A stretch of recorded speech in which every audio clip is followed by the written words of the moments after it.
하나님이 그 꼴 보기 싫어서 북한 멸망시키지 않는 겁니다. 통일 안 시키는 겁니다.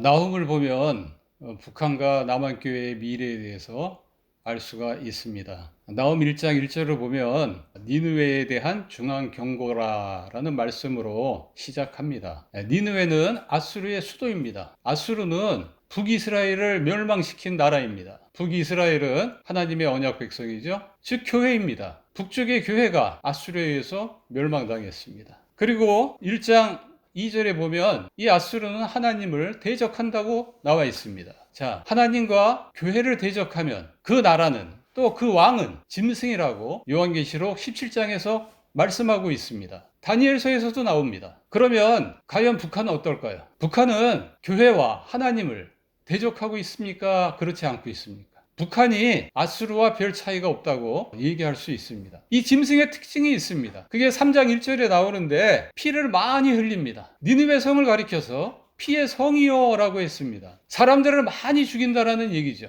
세 가지 방법으로 사람들을 많이 죽인다고 합니다. 첫째가 괴휼, 그 다음 강포, 그 다음이 늑탈입니다. 괴휼은 교모한 속임수를 말하는 거죠. 공작 정치입니다. 없는 것도 있는 것으로 만들어서 정적을 죽입니다. 죄가 조금 있는 것도 큰 것으로 부풀려서 다 제거하는 거죠. 거짓말을 통해서 사람들을 미혹시킵니다. 세뇌시킵니다. 그 거짓말이 진짜인 것처럼 가르치고 그것에 대해서 반대하는 사람, 그게 거짓말이라고 얘기하는 사람들은 다 숙청합니다. 또한 강포하게 행한다고 나와 있습니다. 이 강포는 공포정치죠. 사람들 보는 앞에서 공개 처형을 하는 겁니다. 아수르가 그랬습니다. 사람의 가죽을 벗기고 그 시체를 성벽에 걸었습니다. 그리고 부녀자와 아이들을 사람들이 보는 앞에서 공개 화형을 해버렸습니다. 그리고 포로로 잡혀온 사람들, 그 포로들의 목을 잘라서 해골탑을 쌓았습니다. 사람들이 무서워하겠죠. 우리한테 반대하면, 대항하면 너희들도 이렇게 된다. 이거를 보여주는 겁니다. 공포정치입니다. 세 번째 늑탈입니다. 힘으로 빼앗는 겁니다. 몰수정치죠. 이런저런 이유를 대서 개인의 재산 빼앗습니다. 교회의 재산 빼앗습니다. 이렇게 그거를 반대하는 사람들은 또 역시 숙청해버리죠. 이렇게 해서 많은 사람들이 죽습니다. 러시아가 옛날 소련 시절일 때 공산화되던 가정 속에서 7천만 명이 죽었다고 합니다. 그 가운데 2,500만 명이 기독교인이랍니다. 중국이 공산화되는 과정 속에서 8천만 명이 죽임을 당했다고 합니다. 북한도 마찬가지입니다. 많은 사람들이 죽었고 북한의 교회가 완전히 다 없어져 버렸습니다. 지금 있는 몇 개 교회는 선정령 교회죠. 그런 점에서 북한은 짐승입니다. 이렇게 악을 행하면서도 대외적으로는 능숙한 선전수를 구가합니다. 아수르가 그렇게 했어요. 그래서 많은 나라들을 미혹합니다. 니느웨가 굉장하고 대단한 나라인 것처럼, 심지어 지상 낙원인 것처럼 그렇게 선전을 합니다. 미모의 여성 마술사를 통해서 그렇게 했다고 2장 4절에 나옵니다. 북한도 그렇게 하죠. 세계 최빈국에 해당되면서도 지상 낙원이라고 선전합니다. 지금은 SNS가 많이 발달하고 유튜브가 이렇게 있어서 거짓이 잘 먹히지 않겠죠. 이런 북한에 대해서 하나님은 멸망을 선언합니다. 아수르의 멸망을 선언했습니다. 문제는 이렇게 생각할 수 있죠. 멸망시킬 거면 빨리 시키지. 왜 이렇게 그냥 가만히 계시는가? 북한 저 정권이 빨리 멸망해서 그곳에 지하에 있는 교회들이 신앙의 자유를 얻고 남쪽 교회들이 올라가서 복음을 전하면 그곳에서도 옛날처럼 많은 교회가 세워질 텐데 하나님은 왜 빨리 멸망을 시키지 않는가? 이렇게 우리가 많이 기도를 하고 있는데 이런 의문이 들 수 있을 겁니다. 나홈은 그거에 대한 답을 줍니다. 첫째, 능력이 없어서라고 말씀합니다. 1장 3절에서 6절에 있는 내용입니다. 하나님은 토네이도 같은 강력한 바람으로 또 지진으로 또 가뭄으로 북한 전체를 날려버릴 수 있습니다. 백두산을 폭발시키고 큰 지진으로 얼마든지 싹 쓸어버릴 수도 있습니다. 그러나 그렇게 하지 않습니다. 그러면 북한이 얼마나 악행을 저지르는지 몰라서 빨리 멸망을 안 시키는 것일까요? 그렇지 않습니다. 역시 1장 3절에서 죄인을 결코 사하지 않는다고 그렇게 말씀하고 있습니다. 다 기억하고 있습니다. 북한의 죄를, 김정은의 죄를, 그 측근들, 그 핵심 세력들, 그 공산당을 다 기억하고 있다 이 말입니다. 그 죄를 몰아서 한 번에 그렇게 하기 위해서 지금 참고 계시는 겁니다. 1장 3절에 나오죠. 노하기를 더디하신다고. 이게 하나님의 그 마음입니다. 속성입니다. 하나님은 노하기를 더디하시는 분이에요. 왜? 회개할 기회를 주는 겁니다. 하나님은 세상 모든 사람들을 다 사랑합니다. 그렇기 때문에 회개의 기회를 주는 겁니다. 그래서 노하기를 더디하시는 겁니다. 심판을 당장 안 한다고 해서 우습게 봤다가는 나중에 한 번에 몰아서 심판을 하십니다. 싹 다 쓸어버립니다. 그러면 세 번째, 북한은 어떻게 망하는가? 첫 번째, 더 강력한 짐승으로 망하게 됩니다. 아수르는 바벨론과 메대 연합군에 의해서 멸망당합니다. 그 멸망당하는 그 상황, 과정이 마치 요즘 생중계 하듯이 위성으로 아주 생생하게 그려져 있습니다. 2장 3절 이하에서 나옵니다. 옛날 미국이 이라크를 칠 때 CNN에서 전 세계에 그 중계를 해준 적이 있습니다. 사람들은 보면서 마치 게임을 보는 것처럼 그렇게 느꼈을 정도였습니다. 생생하게 하나님이 그 상황을 묘사한다는 것은 그만큼 그들의 죄가 너무나 커서 모든 사람들한테, 모든 열국들한테, 모든 세상 사람들한테 다 볼 수 있도록 그렇게 하겠다라는 것입니다.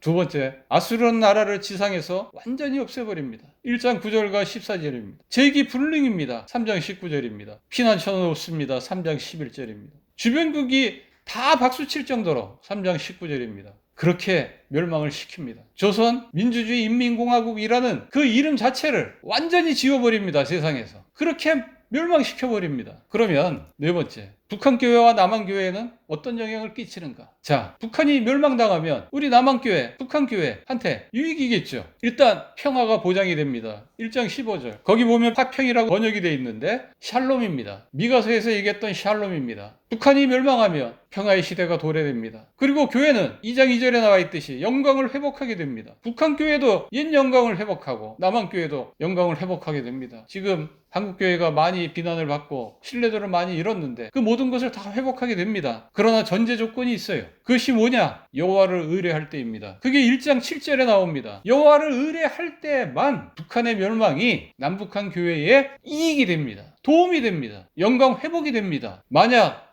여호와를 의뢰하지 않으면, 돈을 의뢰하거나 사람을 의뢰하거나 미국을 의뢰하거나 군사력을 의지한다면 우리에게 이익이 되지 않습니다. 남유다가 어떻게 됐는지 다들 아시죠? 아수르를 멸망시킨 그 바벨론에 의해서 남유다는 멸망을 당하게 됩니다. 남쪽 교회가 싹 멸망당한다는 뜻입니다. 아수르가 망한 것이 남쪽 교회에게 도움이 되지 않았습니다. 여러분들 잘 아셔야 됩니다. 북한은 분명 더 강력한 짐승한테 멸망당할 겁니다. 그 강력한 짐승이 중국이 될 수도 있고 러시아가 될 수도 있고 또 다른 큰 세력이 될 수도 있습니다. 그러나 하나님을 대적하고 교회를 대적하는 짐승이 북한을 멸망시키면 그것은 남한에 있는 이 한국교회, 남한교회의 멸망을 의미하게 될 것입니다. 무섭죠? 하나님의 목자가 멸망을 시켜야 돼요. 이사야서 44장 28절에 보면 페르시아 왕 고레스를 하나님의 목자라고 표현하고 있습니다. 고레스는 하나님의 백성들을 이스라엘 땅으로 귀환하라고 명령을 내립니다. 가서 성전을 지으라고 합니다. 성전을 지을 재료도 다 줍니다. 주변 사람들이 방해하지 말라고 조소까지도 내립니다. 성벽 재건할 수 있도록 사람도 추가로 보내고 재료도 무료로 줍니다. 하나님과 교회에 대해 호의적입니다. 이런 왕이 북한을 멸망시켜야 우리 남한교회에 도움이 됩니다. 하나님께서 이 남한교회를 사랑하십니다. 사랑하셔서 짐승으로 북한을 멸망시키지 않습니다. 목자를 통해서 멸망시키기를 원하십니다. 근데 목자를 통해서 멸망시키려고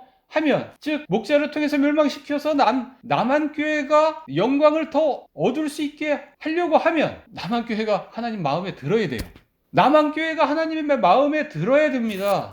그렇지 않으면 북한의 멸망은 없습니다. 아직 더 기다려야 돼요. 즉 북한 정권이 멸망하고 북한의 지하교회가 지상교회로 올라오려고 하면, 그래서 남북한 교회가 영광을 회복하고 전 세계를 향해서 하나님의 복음을 전하고 하나님을 믿는 그 하나님의 백성으로 우뚝 서려면 남한교회가 하나님 앞에 하나님께 마음이 들어야 됩니다. 짐승을 세운다는 것은 남한교회를 멸망시키겠다는 것이고, 목자를 통해서 북한을 멸망시킨다는 것은 남한교회를 세상 가운데 높이 들어서 하나님의 영광을 세상 가운데 나타내겠다는 겁니다. 나홈은 그것을 말씀하고 있어요. 고레스 같은 목자를 통해서 북한을 멸망시키지 않는 이유가 아직 남쪽의 교회가, 남한교회가 하나님 마음에 아직 안 들기 때문에 그런 겁니다. 무엇이 제일 마음에 안 들까요? 많이 있을 수 있죠. 그러니 여기서 제가 가장 큰 거 한 가지만 얘기하면 교회 분열입니다. 제가 신학교를 다닐 때 장로교가 59개로 분열되어 있었습니다. 그런데 지금은 250개로 분열되어 있다고 합니다. 장로교만 그렇습니다. 에베소서에 보면은 성령의 하나 되게 하신 것을 힘써 지키라고 했는데, 예수님을 머리로 하고 교회는 한 몸이라고 했는데 몸이 갈갈이 찢겨져 나누어져 있습니다. 부모들은 다 알 것입니다. 자녀가 만약 10명이 있다 그러면 10명의 자녀들이 서로 사이좋게 잘 살기를 바랍니다. 서로 반목하고 대립하고 싸우고 안 보고 이러는 거 정말 싫습니다. 옳고 그름을 떠나서 말입니다. 서로 화합하고 어려울 때 서로 도와주고 아껴주고 서로 왕래하고 관심 가져주고 이렇게 할 때 부모는 좋은 겁니다. 하나님도 마찬가지입니다. 자신의 교회가 하나가 돼서 서로 사랑할 때 하나님 기뻐하십니다. 그것이 하나님의 뜻이에요. 하나님의 뜻이 무엇입니까? 그리고 하나님의 뜻을 우리가 행할 수 있게 해달라고 기도를 하는데 정작 하나님의 뜻이 하나님이다라고 얘기하면 그거는 안 합니다. 만약에 고레스 같은 목자를 통해서 북한을 멸망시키고 남북한을 통일시켰다고 한번 생각을 해보세요. 어떻게 되겠습니까? 남쪽에 있는 교회들이 많이 올라가서 전도하고 교회를 세우겠죠? 그럼 북한 또한 수백 개 이상으로 또 갈라지겠죠. 그리고 서로 반목하고 싸우겠죠. 하나님이 그 꼴 보기 싫어서 북한 멸망시키지 않는 겁니다. 통일 안 시키는 겁니다. 하나님이 그렇게 원하는 거. 예수님이 하늘에 올라가기 전에 서로 사랑하라. 이 계명 하나밖에 안 줬는데 그거 하나도 안 지키고 있는데 백날 기도해 보십시오. 하나님을 무시한 그런 기도들은 하나님이 듣지 않으십니다. 그런 기도는 하지 말라고 합니다. 이 영상을 목회자들이 보고 있다면 다음 후세대를 위해서라도 교단의 하나됨을 위해서 힘쓰시기 바랍니다. 그것이 북한 선교의 초석이 될 겁니다. 여기까지 하겠습니다. 북한은 불쌍해. 북한 교회는 불쌍한데 남한 교회가 마음에 안 들어. 이 사람들이 이걸 모르지. 마음에 안 들어. 그래서 마음에 안 든다는 게 어떻게 마음에 안 든다는 걸 알 수 있냐? 내가 얘기했잖아. 하나님 중간 스탠스를 취한 마음에 들면 고레스 같은 목자를 통해서 빨리 멸망을 시키고 남북한 통일을 시켜서 남쪽 부축 교회가 하나 되고 복음을 세상에 전하는 이런 하나님의 영광을 드러내야 되거든. 하나님도 그렇게 하고 싶어.